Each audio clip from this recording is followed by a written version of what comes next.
Hi, welcome to SBR Sports Picks. I'm Peter Loshak. So next is Mike Brenner. We are continuing our coverage of individual teams in the NFL. Right now, we're going to take a look at Carolina Panthers. Mike Brenner, you ready to talk about Carolina Panthers? The team total, it's 10.5. The win total is 10.5 minus 115 on the over and the under. And of course, coming off of that huge year, they lose Norman, but they get back Kelvin Benjamin. So that's a big gain and a big loss. Question is, how much will they be able to repeat what they did last year? Jonathan Stewart in the backfield, maybe 1 year of age-related decline we can expect from him. Let's see, have your first thoughts on the Carolina Panthers, Mike Brenner. Well, you brought up some interesting stuff, Pete. And again, they got an addition and they lost. Yes. But I think the biggest factor here is the quarterback. What is going on in this guy's head? How mentally will he be ready this year compared to what happened last year? Because that devastated him when they lost that game and the fashion that it happened. And this is what separates men from the boys in the business, Pistol Pete. Sure. But the 10.5, I think, is legit. I think it's a tough number because there's no way they're going to repeat a 15-1. Right. They did not get killed by injuries last year. So this team, they might get that injury bite this year. I don't know. But I know one thing. Riverboat Ron, baby, he will be ready. He'll have that defense ready. Now we'll find out what kind of coach he is as far as getting into his player's head and saying, look, here we go again. Forget about that. That was then. I don't think Cam Newton's capable of that, Pistol Pete. I got a feeling that team takes a step back. Playoffs, sure I still think so because of the weakness of the division. I mean, even if they take a step back, that's a pretty major step back to go down to 10 wins or 9 wins. I mean, maybe they take a step back to 11-5, but you still cash with the over. Sure. My sense is that, I guess if Cam Newton goes down early in the season. Who's behind him, Pete? Derek Anderson, who's another year older, also, like you said, with Stewart. And Anderson's a well-traveled journeyman in the NFL.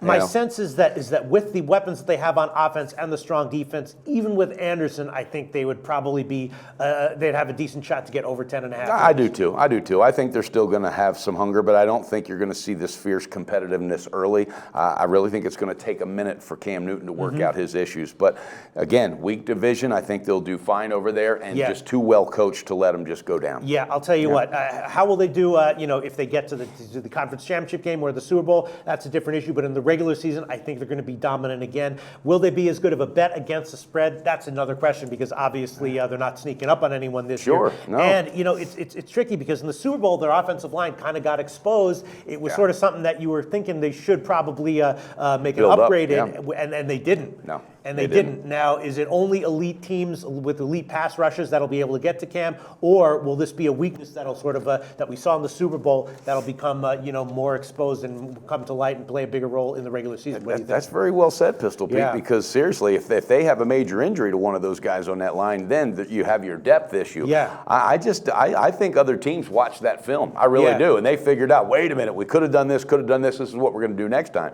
But like Von Miller and DeMarcus Ware abused those they tackles. Of course. Is that just because they're elite pass rushers, or is that something that other teams will be able to look towards and plan for? Well, I think they're going to look for it and plan for it because, hey, whoever beat them, they got to find out how because there wasn't a whole hell of a lot of teams that beat them last year, Pete. But I do think it's hard no matter what to repeat that style and repeat that success that they had. Again, coaching, yes, I love Greg Olsen back at tight end. Defense is solid. I don't know. Just again, I think their biggest factor is two things, injuries and how it will affect them, and Cam Newton, did he grow up and mature from that loss, or is he going back inside his head, which is a dangerous place to be? I'm actually Cam Newton. I see as a strength. I mean, I'm not 100% sold on him for this year, but I am 90% sold on him. I think Cam Newton is a strength. The things that make me nervous, obviously, losing Josh Norman could prove in the long run, in retrospect, to be. That was a big mistake. It wasn't just that they lost him; it was how they lost him. It's look, if you got a big talent,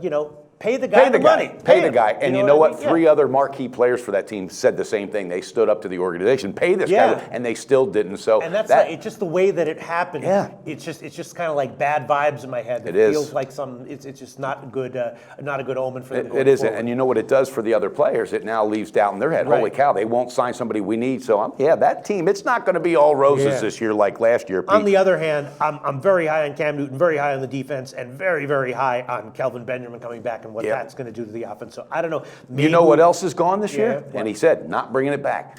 the dab, baby. Right, However right. he did that Yeah, dab right. thing, that's gone. You won't see the dab this year because every dab will do you, buddy. All right. Well, it's going to be an interesting year no matter what for the Panthers. I think we're in agreement that we take the over 10.5, even Yeah. at that high line on their season win total. And as far as expected spreads, I mean, the big issue is just how they progress from week to week or regress and where the market sets the lines. They could be overvalued. But I think they're overvalued early. You think so? Yeah. How about you? I'm anxious to hear your I don't thoughts. know. It depends on where the lines actually come out. When they settle. Opening for week one, I could see them. I don't know. It's still a team that I don't want to fade. Yeah. I mean, last year, in the beginning, Cam Newton was underestimated, and I started to realize after the first couple weeks, I was like, all right, this is a team that's for real, and they're going to be underestimated for a while. And I kept waiting after 5, 6, 7, week 8. I'm like, it's got to happen. It's got to happen. I lost a lot of money fading them early. I got to be honest with you, but yeah, you're right, Pete. I feel like with all the new negatives that are going to come this year, they're still probably going to be a little bit underestimated, even though they made the Super Bowl. Even though teams that make it to the Super Bowl are not teams you expect to be underestimated, undervalued. Sure. That might I just feel like it might still be the case with Cam Newton. I feel like people are not giving Cam Newton the real credit that he deserves. They're still looking for him to fall, waiting, expecting something bad to happen. And I think that they're I think that the benefit that he's going to get from Kelvin Benjamin is going to be huge. The offensive line again is a big question, but I'm going to go on faith that they'll be able to give him adequate protection. And I think that Carolina is probably going to be a decent bet. I think so, overall. too. And another thing also, you know what he hasn't done, and this I've been watching close ever since that meltdown after the Super Bowl. Haven't heard a whole lot from him. So guess what? He might have sat down. He's been focusing. He's been focusing. He might come out and say, you know what? I will shut him up. I will shut the haters up. Maybe they did have a point, but I'm going to shut him up with my action like I did last year. Because that's what he did last year, Pete. Yeah. He shut all the haters up by just showing up week in and week out and producing and putting up the numbers and winning. The guy's a winner. Wouldn't bet against him, but I don't think they're going to have like any. Panthers team total overs would be the best way to bet There the you Panthers go. early on, so Could that if be. the defense does give up more points, they don't have to actually cover those spreads. Could all right, be. Mike Brenner. Nice Very breakdown. interesting. Yes, interesting. It'll be interesting to see how it all turns out for the Panthers. And when you finally do open up your accounts to bet this upcoming NFL season, definitely go to sportsbookreview.com and make sure you're getting the best book for you. That's right. And also make sure you know who you're playing with, guys, because we want to make sure you get paid. And another thing, click that like button because we love doing this. Always on the go? Bet365 has one of the top mobile platforms in today's market. Sign up today and don't let your busy life keep you out of the game.